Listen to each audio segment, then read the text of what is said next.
Hello बच्चों, नमस्ते सभी को।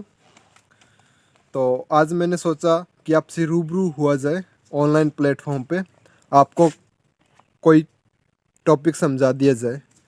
तो आज मैंने आपको जो वर्क दिया है उसके अंदर मैंने टॉपिक दी है भाषा और व्याकरण। उसके अंदर 6 प्रश्न हैं और 6 रिक्त स्थान है। अपने उन सभी बिंदुओं पर चर्चा करने जा रहे हैं, जिसमें हमारा फर्स्ट क्वेश्चन है भाषा किसे कहते हैं। तो हम जो चीज़ समझने वाली होगी उसको मैं आपको बताऊंगा, समझाऊंगा, और परिभाषा होगी, डेफिनेशन होगी, वो समझ में आ ही जाएगी। ठीक है, यानी कि जो मैं बोल रहा हूँ आप सुन रहे हैं, अपने अपना क्या हो रहा है, विचारों का आदान प्रदान हो रहा है। बस माध्यम क्या है, ऑनलाइन प्लेटफॉर्म है, यूट्यूब माध्यम बना इसका। ठीक है, तुम्हारा जो विचारों का आदान प्रदान हो रहा है वो क्या है, भाषा है। यही परिभाषा है। फर्स्ट पर्सन है कि भाषा किसे कहते हैं हम, इसकी डेफिनेशन है भाषा वह माध्यम है जिसके द्वारा हम अपने विचारों का क्या करते हैं, आदान प्रदान करते हैं। हम अपने विचारों का आदान प्रदान करते हैं तो वो क्या होती है, भाषा कहलाती है। प्रश्न संख्या 2 है, भाषा के कितने रूप होते हैं, नाम लिखिए। भाषा के बच्चों 2 रूप होते हैं। फर्स्ट रूप है मौखिक, यानी कि जो मैं बोल रहा हूँ वो कौन सा है, मौखिक है। मैं बोल रहा हूँ तो भी मौखिक है, आप बोल रहे हो तो भी मौखिक है। आपकी मम्मी जी, आपके पापा जी कोई भी बात कर रहे हैं, वो सभी क्या है, मौखिक रूप है, भाषा का मौखिक रूप है। आप कोई भी बात लिखते हो, ठीक है, मैं कोई भी बात लिखता हूँ, तो वो माध्यम कौन सा है, वह माध्यम है लिखित। यानी कि भाषा के कितने रूप होते हैं, 2 रूप होते हैं बच्चों। फर्स्ट है मौखिक, दूसरा है लिखित। मौखिक को हम बोल के प्रकट करते हैं, लिखित जो रूप है उसको हम लिखकर प्रकट करते हैं। प्रश्न संख्या 3 है, हमारी राष्ट्रभाषा कौन सी है। बच्चों हमारी राष्ट्रभाषा हिंदी। आपको क्या ध्यान रखना है कि जो हमारी राष्ट्रभाषा वह है हिंदी। ठीक है, अगर राष्ट्रभाषा की बात की जाए तो हमारे जो भारत का संविधान है, अगर हम उसकी नज़र से देखें तो उसके अंदर किसी भी राष्ट्रभाषा का उल्लेख नहीं है। ठीक है, उसके अंदर राजभाषा को उल्लेख है, जिसमें हमारे जो भारत देश में 22 भाषाओं को मान्यता प्राप्त है। ठीक है, उसमें हिंदी भी एक है, अंग्रेजी भी है। इसमें क्या होता है, इसमें जो हमारे जो शासन का जो कार्य संचालन होता है ना, वो हिंदी में या अंग्रेजी में किया जाता है प्रमुखतः। ठीक है, तो हमारी जो अगर राष्ट्रभाषा की बात करें तो हमारी राष्ट्रभाषा है हिंदी।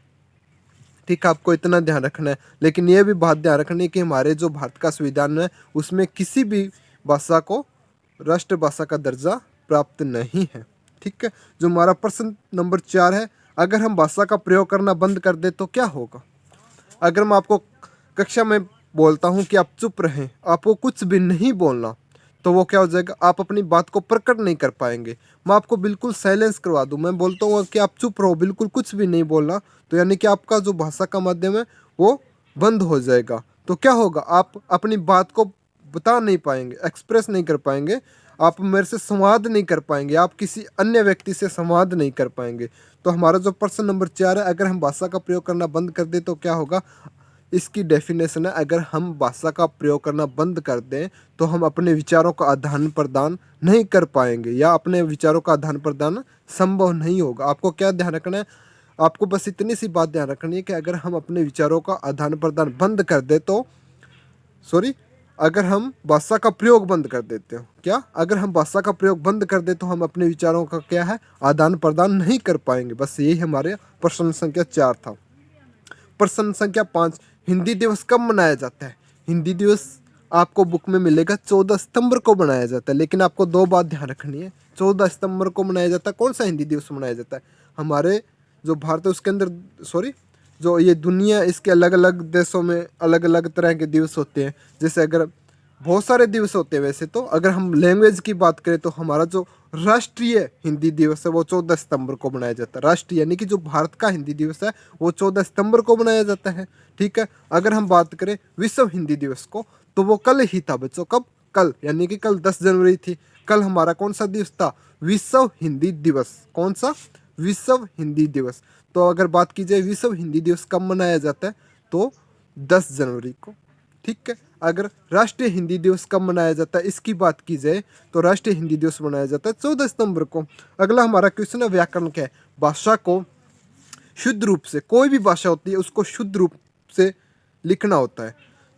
तो देखो कोई भी भाषा हो, ठीक है, उसका अलग अपना व्याकरण होता है ना उसका। जैसे इंग्लिश को हम, जो इंग्लिश भाषा है उसका अलग ग्रामर है, हिंदी का अलग है, संस्कृत का अलग है, पंजाबी का अलग है, ठीक है। इसी तरह का से अलग अलग भाषा का अलग अलग व्याकरण होता है। लेकिन हम क्या जानना चाहते हैं, हम ये जानना चाहते हैं व्याकरण क्या है, व्याकरण क्या है। तो भाषा को जो शुद्ध रूप से लिखने, बोलने और पढ़ने के लिए जो नियम होते हैं ना, उनको क्या कहते हैं, व्याकरण कहते हैं। दोबारा फिर सुनो, जो भाषा होती है उसको शुद्ध रूप से लिखना, बोलना, पढ़ना के लिए जो नियम दिए होते हैं उसको क्या कहते हैं, हम उस नियमों को क्या कहते हैं, व्याकरण कहते हैं।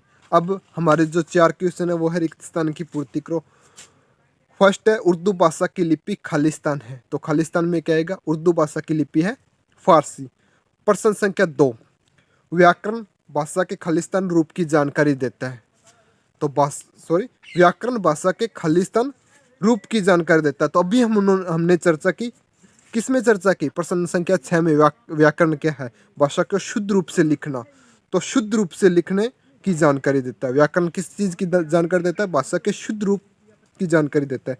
प्रश्न संख्या 3, भारत में खालिस्तान भाषाओं को मान्यता प्राप्त है। तो भारत को 22 भाषाओं यानी कि 22 भाषाओं को मान्यता प्राप्त है। प्रश्न संख्या 4, विचारों के आदान प्रदान का साधन है खालिस्तान, विचारों के आदान प्रदान का साधन है भाषा।